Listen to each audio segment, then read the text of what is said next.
আসসালামু আলাইকুম প্রিয় বাচ্চারা।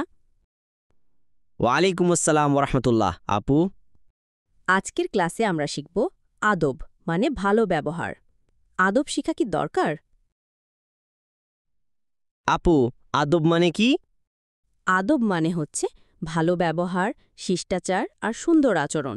যেমন বড়দের সালাম দেওয়া, কারো কথা কেটে না বলা, চিৎকার না করা। আপু, সালাম দেওয়া কি আদব? জি হ্যাঁ, রসুল সাল্লাল্লাহু সাল্লাম বলেছেন, তোমরা একে অপরকে সালাম ছড়িয়ে দাও। এটা একটি উত্তম আদব এবং ইবাদত। আপু, ক্লাসে কথা বলা কি আদব? না, ক্লাসে টিচার পড়ানোর সময় কথা না বলা আদব। কারো কথা কেটে না বলা, হাত তুলে অনুমতি চাওয়া, এটাই আদব।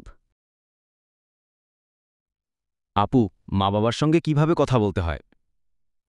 অত্যন্ত নম্র ভাষায়, মাথা নিচু করে, গলা না তুলে কথা বলতে হয়।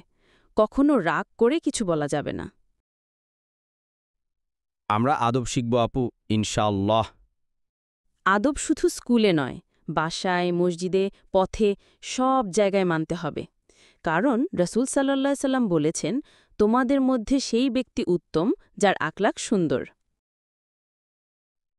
আল্লাহ আদবান বান্দাকে পছন্দ করেন, তাই আমাদের প্রতিদিন চেষ্টা করতে হবে যেন আমরা সালাম দেই, কারো কথা না কাটি, ছোটদের স্নেহ করি, বড়দের সম্মান করি, পরিষ্কার পরিচ্ছন্ন থাকি, সত্য কথা বলি। জি আপু, আমরা ভালো ব্যবহার করব ইনশাআল্লাহ।